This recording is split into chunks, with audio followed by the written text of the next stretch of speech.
Hi there. Hello, William Murray. I'm really happy to take your time, that you take your time to get a call with me.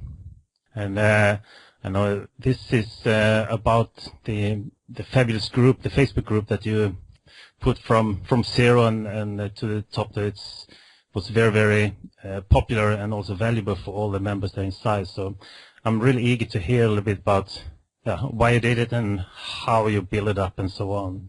Sure, no problem. Thanks for having me, Stefan. It's a pleasure, as always.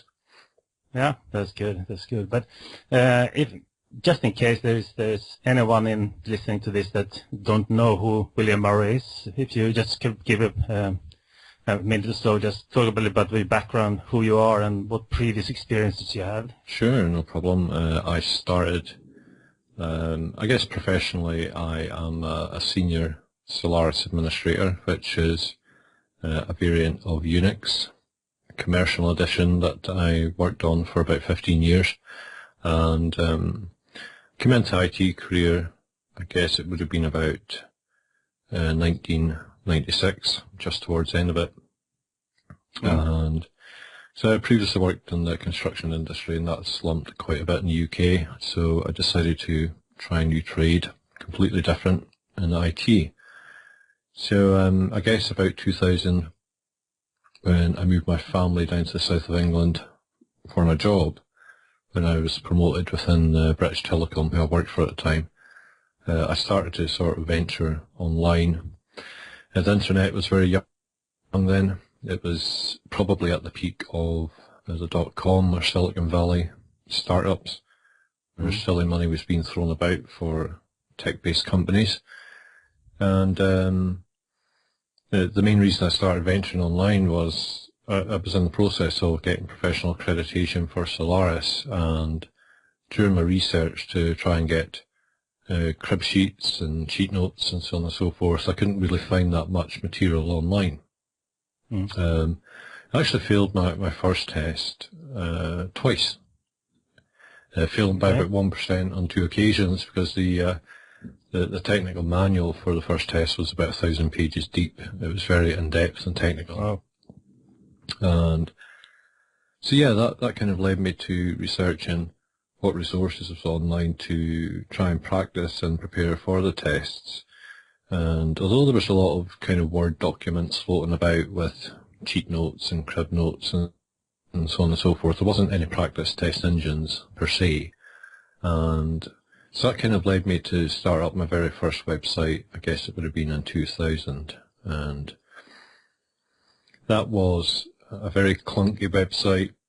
You know, the fastest connection we could get in the UK at the time was about 56 kilobits per second. And website designs were terrible. In fact, they were awful.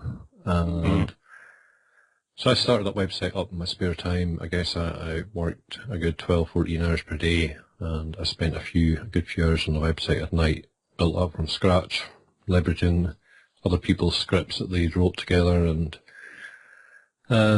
so I built the website out, and within sort of 3 months I built that website member base up to about 22,000 members, which surprised me quite a lot.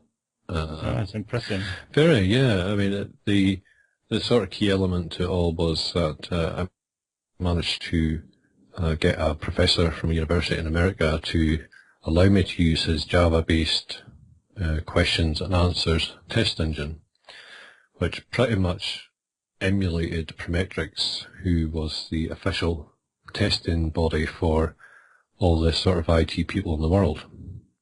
It was pretty much identical. There wasn't any differences. The look and sound and functionality was the same. So immediately the website had a really big selling point. And yeah, I mean, word of mouth just spread quickly amongst Solaris professionals, and before I knew it, I had 22,000 members. So, but back then in 2000, I wasn't really that familiar with how to monetize a site or a community that I built out, and didn't really have any idea what internet marketing was. The likes of Frank Kern and so on and so forth weren't really about at all. And so, but you know, having that website, it led to writing some book deals together, supporting authors, and critiquing sort of book proposals for the technical world. And so, yeah, it led to quite a lot of good stuff. I guess I made about in the region of $15,000 from the website, and then I was in the process of negotiating a buyout from quite a big tech company in Silicon Valley. But then within a week, I think, of negotiations starting, the dot-com bubble burst. So the asset that I'd built up over a short period of time was worthless overnight. So I kind of took a decision then to focus on my career, and I didn't really return to online marketing until about, I guess, 11 years after that. And that's when I started to learn modern internet marketing strategies and tactics, and spent about a year, I guess, in the wilderness, jumping between sales pages and different systems, and you know how it is. You kind of get caught in a loop, and before you know it, you don't know what you're doing. You've wasted thousands of dollars online trying to get a business going. And yeah, it was a bit of a mess for a while, because back in 2000, there really was only a handful of strategies that you could adopt to drive traffic to a site. That was it. You know, there wasn't really that much. Google didn't exist. Alta Vista and Yahoo were the two main search engines. And it really was literally no more than sort of 5 tactics that I employed to drive traffic. Whereas when I came back in, 11 years later, there was almost an infinite amount of strategies and tactics that you could adopt to try and generate traffic. So that's pretty much, up to that point. I started to look at developing my first digital product, which was a very short report, which I sold. And I guess I sold about 350 units, which wasn't bad for first attempt. But if it wasn't for the support of, a couple of friends who were quite big affiliates, I wouldn't have made anywhere near that amount of sales. Product number 2 came along. That did significantly worse, about 120 units, and then product number 3 was another washout as well. So at that point, I kind of stepped back and, looked at the whole market and wondered, why would some marketers sell quite literally 6 figures in sales, and others, the majority, maybe 96%, couldn't get anywhere near that traction. In fact, struggled to get above 50 sales. Yeah, so that's a question that a lot of people put in to themselves. So. Yeah, and that kind of led to stepping back, researching the marketplace, specifically the low-ticket marketplace, or WSOs, as a lot of people would know them, and really seeing exactly what ticked, how it all hung together, what made some extremely successful and most not. And that really came to the concept of forming WSO GVC, which was WSO GV Central, a Facebook group. So that was specifically designed with the framework to allow marketers to connect, collaborate and form joint ventures and partner up and help each other with sales in mind.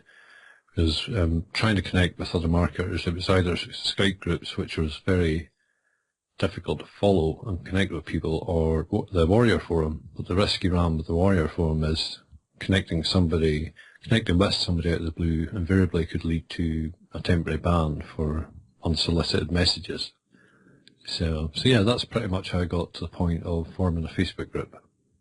Yeah, that's quite impressive. I mean, you've been a lot of experience, and also taken the big hit from, especially a lot of marketers who was online at that time, some years ago, but also how to actually take yourself up from there and do it in a very good way and learn from all your experience from the past there. So it's very impressive there. So. Yeah, I mean, when I started the first website up in 2000, my first email list was on the Microsoft Access database. Autoresponders didn't exist.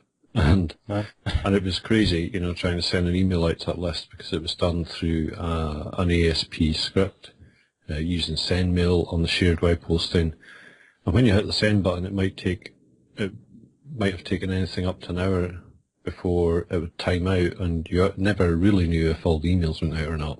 So yeah, it was very almost like dark ages stuff in today's terms. Yeah, so the problems that you're facing now with the autoresponders is slipped none if you compare it to the previous experience there. Yeah, it's very strange. Yeah, but the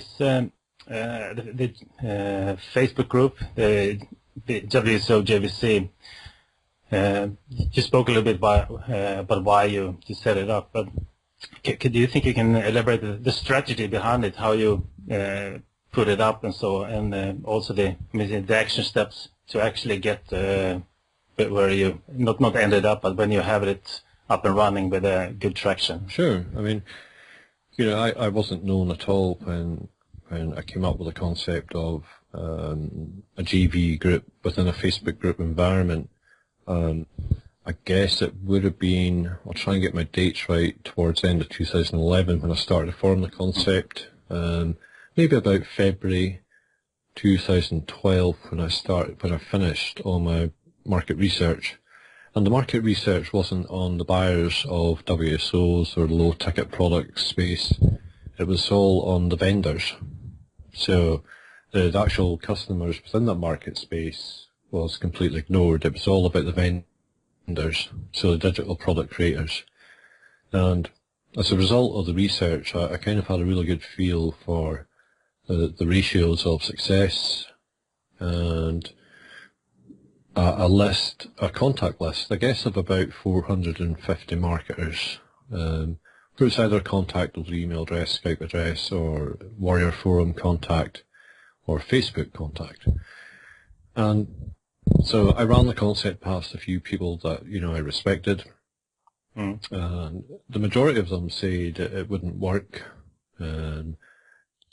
Everybody hung out in Skype groups to announce their launches and form relationships, and to have one in a Facebook group environment was ridiculous. It just wouldn't work. No. So I ignored that advice anyway because, I knew I was onto something. It goes back about differentiating that difference between you and everybody else. I could have tried to form a Skype group, for example, but I would have just been like everybody else at the time. So the reason the Facebook group was chosen because it was completely different. The social elements and interaction was very strong. You could store files in the files section. You could tag other members of the Facebook group, so you could grab their attention. You could like their comments or their posts. You could, and invariably the majority of people that I wanted to target was already on Facebook quite a lot of the time. So it just made sense, and the ease of setup was really appealing as well because it was zero budget. It didn't require any investment or any development framework. And, literally you can have one set up within 5 minutes. So that's why I chose a Facebook group back then. I had a tentative target market that I wanted to go after, and it was relatively easy to set up and get going. Yeah, and as you said, it's and that goes. It's just to stand out from the crowd is really important. It's important was then and as now. But if you blend in, as expression as I say, there's only the dead fish that swim with the stream. Yeah. That you have to be there to be known and to be seen. Exactly. Yeah, exactly. We did a couple of other things that was significantly different as well. That we added an exclusivity tag to the Facebook group, so you had to opt in before you were even considered to become a member. And moreover, you were made to jump literally through hoops. So there was, maybe 7 steps before you would get to the point of contacting me personally with your request to join. And that was done deliberately to add a really big exclusivity tag on the group and add on to its perceived value. And that worked really well because it served 2 purposes. Not only did it add a big exclusivity tag on top of the group, but it also allowed Liam and I to grow our joint venture list, or GV list, quite quick. In fact, we ended up with one of the biggest GV lists within this market space. Yeah, and I think, I was a member of the group, and I remember also not just clicking on the I want to join. You have to go through these steps, as you say, and actually that makes the feeling that when you're accepted and you're all through all these hoops, Exactly. you're a little bit feeling a little bit he wanted me to be in there, so you feel a little bit special. So I think that's a really good strategy to put to the members as well. It is. Initially when we started the group up, I guess I contacted about, would have been about 250 marketers personally over a 2-week period, and it just took off like wildfire.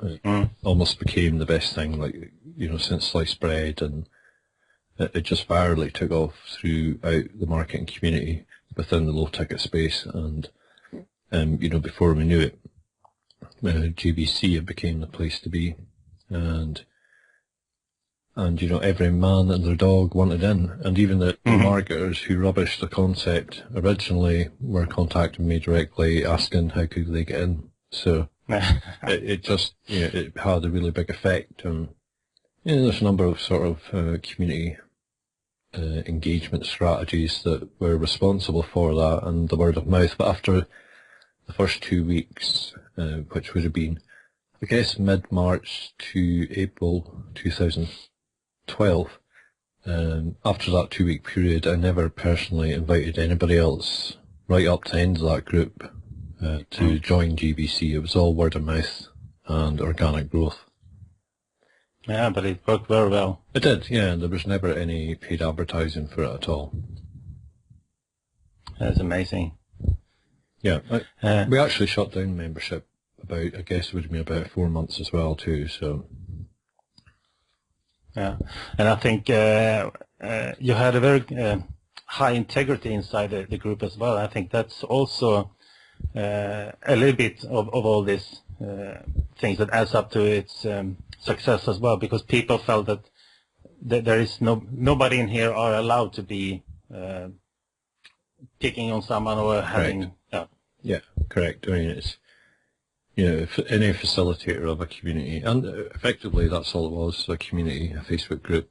The Facebook group forum, channel or medium channel, should I say, and but bottom line, it was a community, and owners or facilitators or administrators of communities have two choices really. They can set the tone and have a really good community, strong foundation, or they can be quite horrible and not very good facilitators and end up with a really rubbish community environment. So yeah, I mean, it's really important to set the tone and to make sure that that's in balance the whole time. I guess, over a 2-year period, I only ever had to remove no more than 10 people out of 1,300 members. So yeah, it's just less than 1% were actually removed or rejected for whatever reason. Yeah, that's good. But we're marketers, and I think most of the people who listen to this are marketers as well. And by doing a thing like that, this JVCO, JVC group, it costs you a lot of time and so on. And as a marketer, you want to have something back in that. So I guess you monetize the group in one way or another, or probably several ways. So do you think you could talk about a little bit about that? Sure. I mean, we monetize the group in a number of ways, and we started the monetization quite quick from the group formation. And we started charging for the group's banner area. You could have a static image there for about, it was 800 to 250 pixels in dimensions. And we offered that space out to group members. Initially at a rate of $50 per day, but then that went up to $100 per day when we started to gather serious traction. So that was one strategy, and then when the pin post area came about in Facebook groups, we made that available for rent as well, and that was also another monetization strategy. There was other things as well. We tested out mastermind groups, which was out with the actual Facebook groups. It was a small mastermind, but that kind of fell by the wayside quite quick. It wasn't quite the right model. It lasted a few months.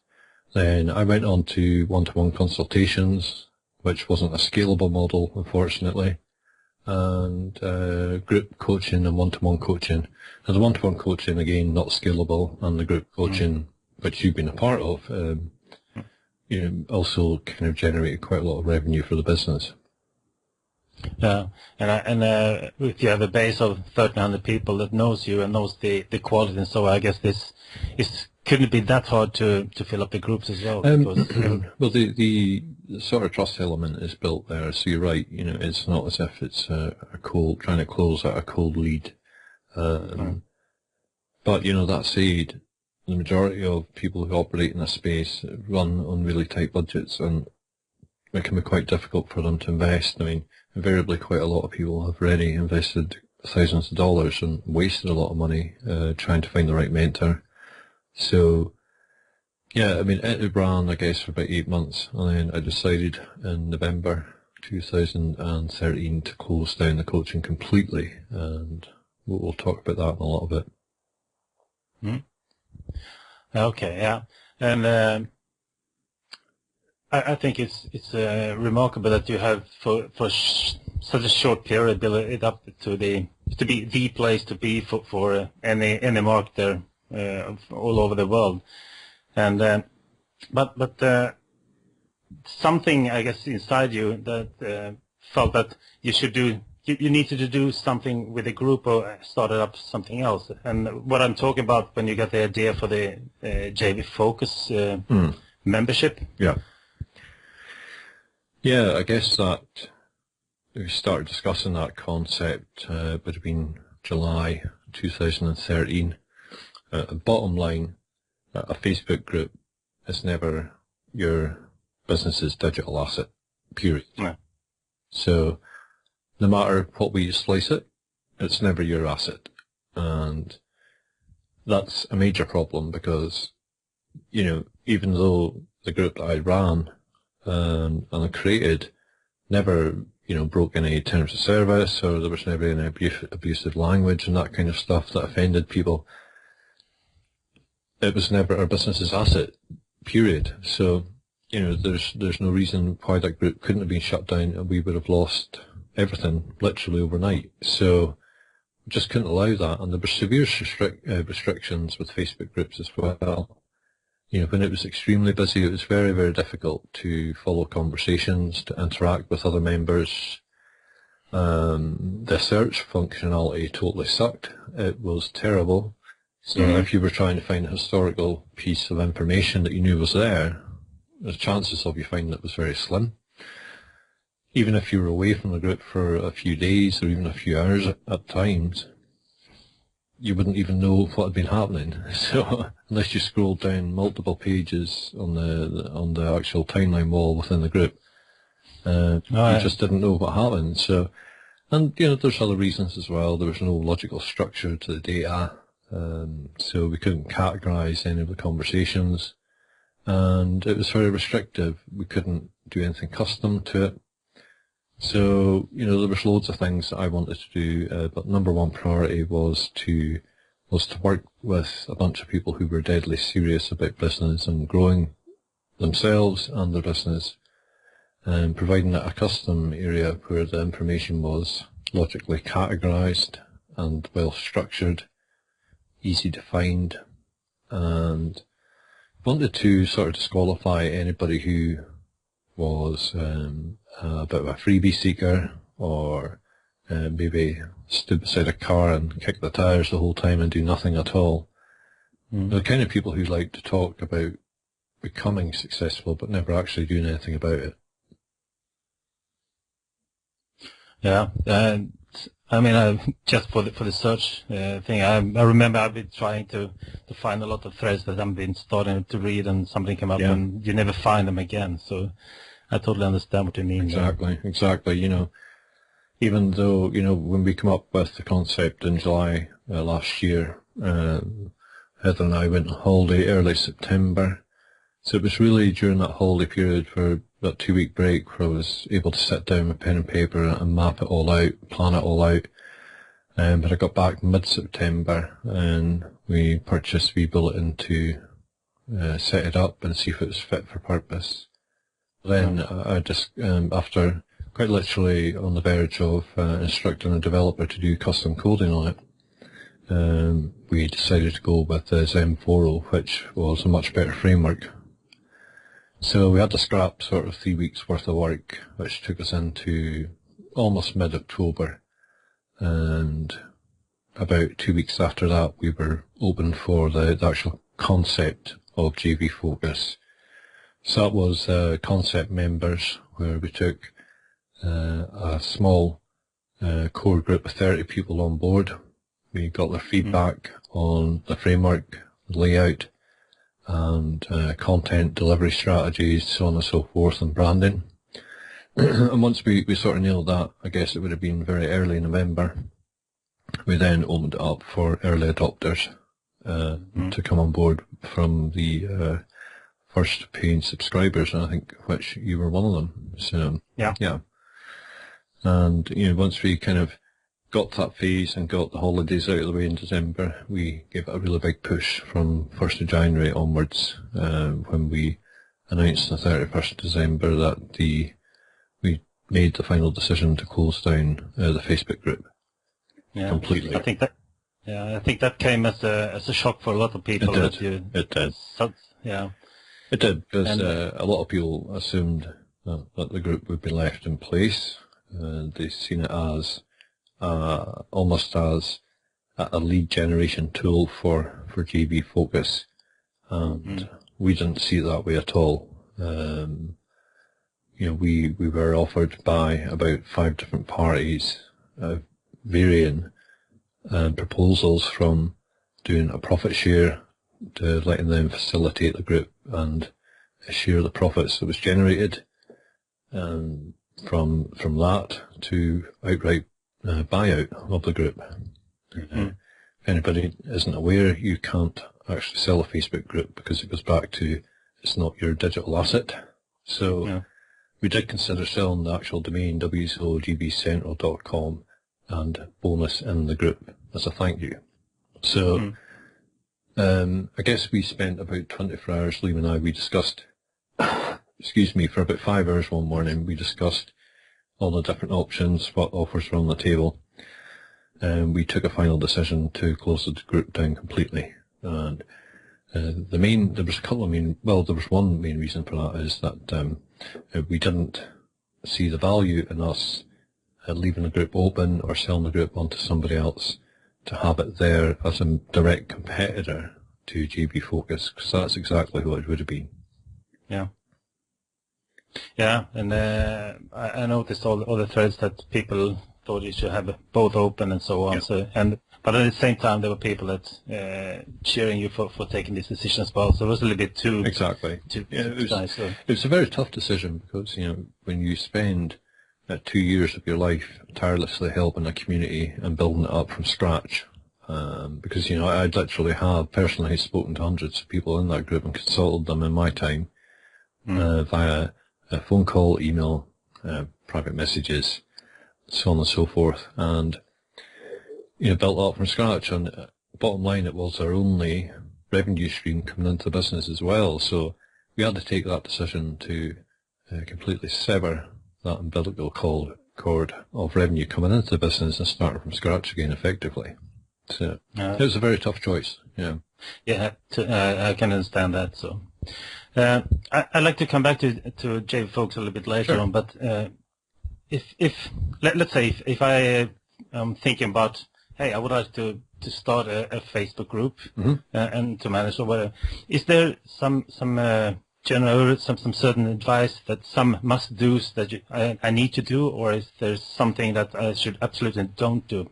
If you look back in your experience of this Facebook group. Okay, there's a number of considerations. You need to think about what is your end goal for that group first and foremost. So if it is to monetize the group, then you need to research your market. What is it you're going to be offering within the group? So, for example, if we use GBC as a sort of guide, then it was for joint ventures. And, so I had to research what was the biggest desires and hot buttons of my target market. So you need to research your target market first and foremost before you do anything. Once you understand what your target market really want, what their desires are, their hot buttons, and go for the sort of widest possible catchment within your target market, my advice would be is to capture their leads, put them through some kind of application process before you take them into your Facebook group. Again, it just adds a layer of exclusivity. Some people don't see the value in that, but in my opinion, when you leave your group open to every Tom, Dick and Harry, then that's exactly what you'll get. You'll get a really mixed bag of people who don't engage highly. So pre-qualify them, make sure you're getting the right candidates in, although it'll take you longer to build up your community. You're going to have a high level of engagement within it. Now, things you mustn't do is assume permission. You should never add people into your group without their permission. No. You want to start off with a core member base of maybe 30 to 50. So they'll literally become your endorsers of what it is you're trying to build. So you wouldn't necessarily put them through an application process. They should be people that you know, people who share your vision for whatever your group is going to do. And that really will be the sort of foundation of your group from the get-go. Yeah. And then continue to add value to the group. Absolutely. Yeah, absolutely. You need to help your members out, and you can't just take a bunch of people into a group and stick something up for sale. It just won't work. Yeah. You need to give before you receive, in a nutshell. Yeah. But what's your take on this? One of the reasons that you started this Facebook group was to stand up, to do something that not everybody else is doing. Today there is Facebook groups all over the place. All over the place, yeah, absolutely. Yeah. Is there a future in the Facebook group, or do you think that the trend is going somewhere else? I see a significant dip in the popularity of Facebook groups, specifically for marketers. And I don't know how Facebook groups fare outside that niche, because I'm not involved in any Facebook groups outside that niche at all. No. But I've seen, really popular groups significantly dip in engagement and number of posts that is being shared on a daily basis. And my prediction, by the end of this year, Facebook groups for marketers will become what Skype groups did for marketers about 18 months ago, where they pretty much died off. One of the reasons I say this, there's a lot of fragmentation. You mentioned that there seems to be groups everywhere for marketers, and there is. And that's what happens. You fragment the market into small segments, and you got people, members of multiple and many groups, but not really active in one or two. Yeah. But now you're taking the step to one of the oldest forms of groups, the forum. I think there's been forums from the internet was born, more or less. There was absolutely. Adding up. I don't think they were called forums then. I think they were bulletin boards or something like that, but similar principle. Yeah. Yeah, definitely. It's a little bit interesting how everything turns around in circles. There's a number of reasons why we chose forum technology or framework for GB Focus. In a few considered amount of content that was shared within the Facebook group over a 2-year period, and the SEO value and indexing value of that content alone would have been massive. I'm not talking thousands of posts, I'm talking probably tens of thousands of posts. So that alone needed to be in the outside world where that content could be indexed and found by potential new members. But we, when we come up with the GB Focus concept, we researched some potential competitors. We're not trying to be another Warrior Forum. The Warrior Forum is the Warrior Forum, and it always will be. And they've got hundreds of thousands of members. I think over 600,000 members now. So we looked at who was sort of potentially our close competitors, what is it they're currently doing that, and what is it, more importantly, they currently weren't doing, and how could GB Focus be completely different to that? So it comes back to sort of positioning yourself as being innovative and different and offering more value than your competitors. Yeah.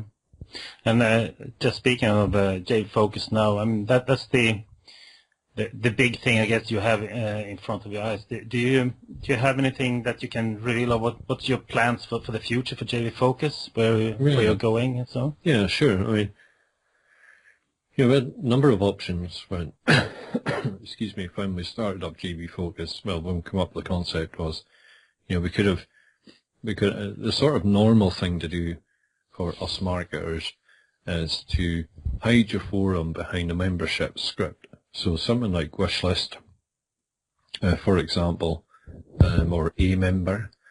So invariably, the majority of marketing related forums with, Warrior Forum, GB Notify Pro, and I think it's a Digital Access Pass or something like that. No, digital, I can't remember the other one. With the exception of those, the majority of them are hidden behind the membership script with a sales page. Mm.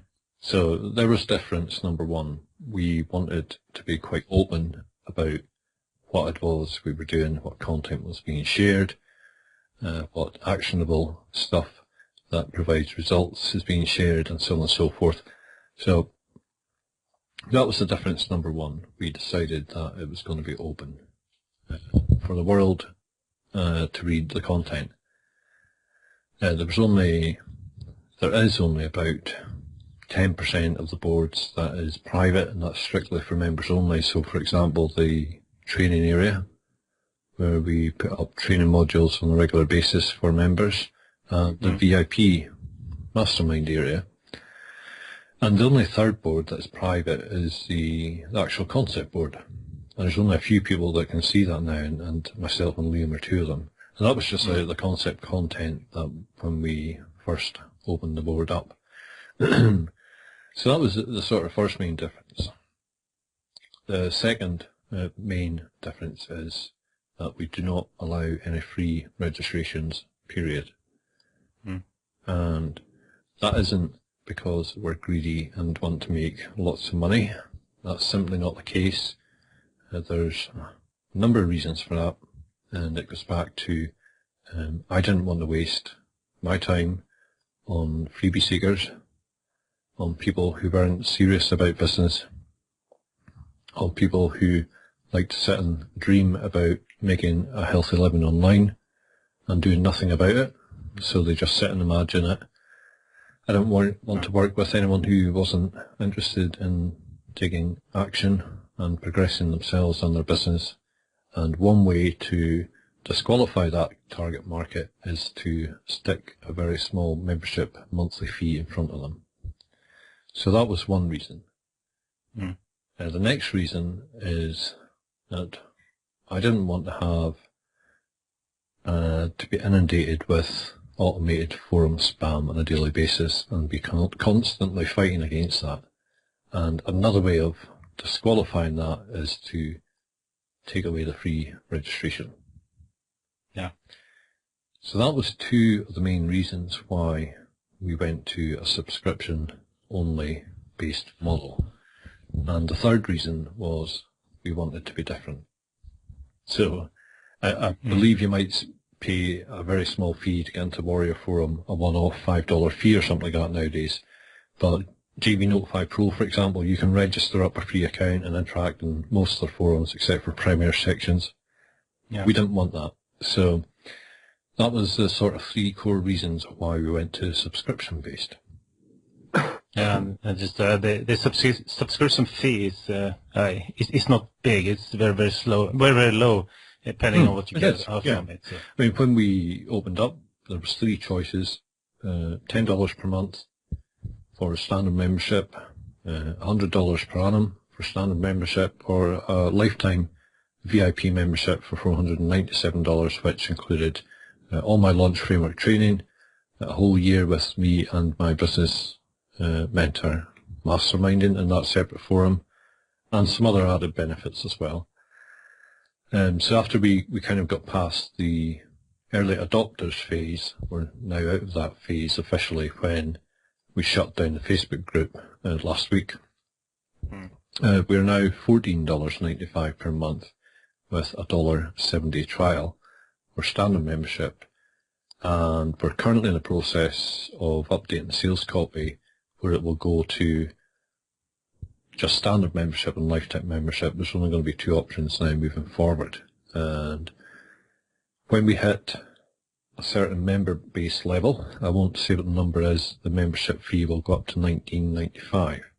It's a $1.70 trial for standard membership. But that's when we get to a specific level. I can't say what that level is at the moment. No. But then people should take the chance to join when it's absolutely. You know, when I came back into digital marketing or online marketing or internet marketing, however you want to call it, for a second time around, you know, I would have bitten both your hands off to get into somewhere like JV Focus for $10 a month. It's just priceless, absolutely priceless. Yeah. And the amount of connections and networking and potential business you can do alone, even though we have 240 members at the moment, is phenomenal. Yeah, there's some very, very good opportunities to get some friends and be networking just inside the group as well. Absolutely, absolutely, yeah. And I think the latest add-on you did, it was that I'm actually able to phone myself if I'm participating and so on. I get some credits for it. Absolutely, yeah. I finished setting up a GB Focus members rewards program yesterday. So all members now are awarded points for certain actions of interaction they do on GB Focus. So, for example, if your first post, you would get a point awarded, and if you received X amount of likes from other members, you get X amount of points. When you hit 50 posts, then you get another set of points. When you hit 100 posts, more points. 100 likes, more points, so on and so forth. So, again, there's a number of reasons for this. We wanted to add more value to the members. You know, we see the members as being critical to the growth and success of GB Focus, and they're everything. You know, without having community members in that are active and supportive of what you're doing, then you may as well not bother, because it's just not going to work. So we recognise that, and we wanted to reward those who are active, who participate in liking people's posts or threads, who add value to threads.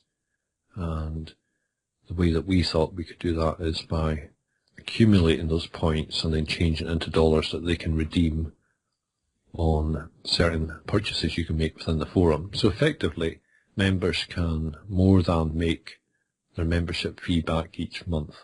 So for example, how can they redeem it? I'll give you one example. There's a members for hire section and members products for sale section. So that is $20 to list whatever service you might have for hire or whatever product you've got for sale, which is available publicly as well as members.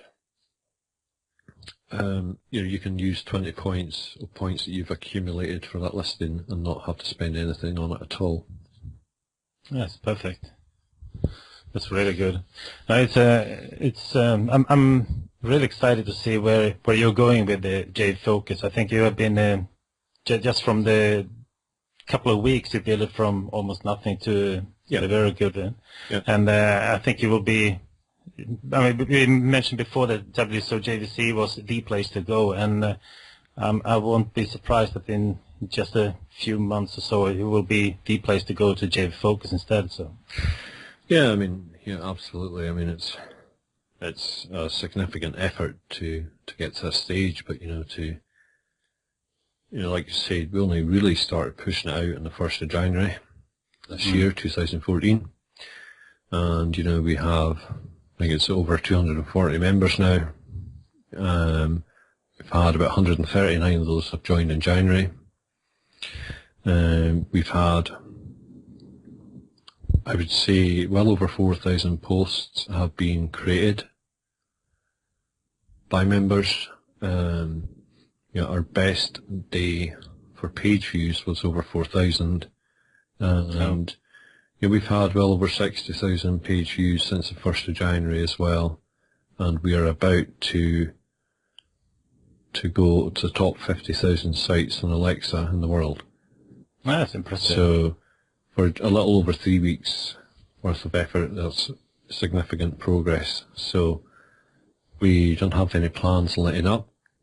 Today I'm actually working on the referral program for members, so that's another value add, where if they refer a friend and a friend signs up, for example, them and their friend will receive a $10 credit each to spend within the forum. So that's been tested out today, and that's above our lifetime commissions for affiliate partners as well. So there's sort of 3 different core rewards there for members, and even non-members, guests to the site. So if somebody's thinking about signing up, they can go to the refer a friend option when it's live, sign up themselves, and their friends sign up simultaneously, and both get a $10 credit each. So that's amazing. That's really good.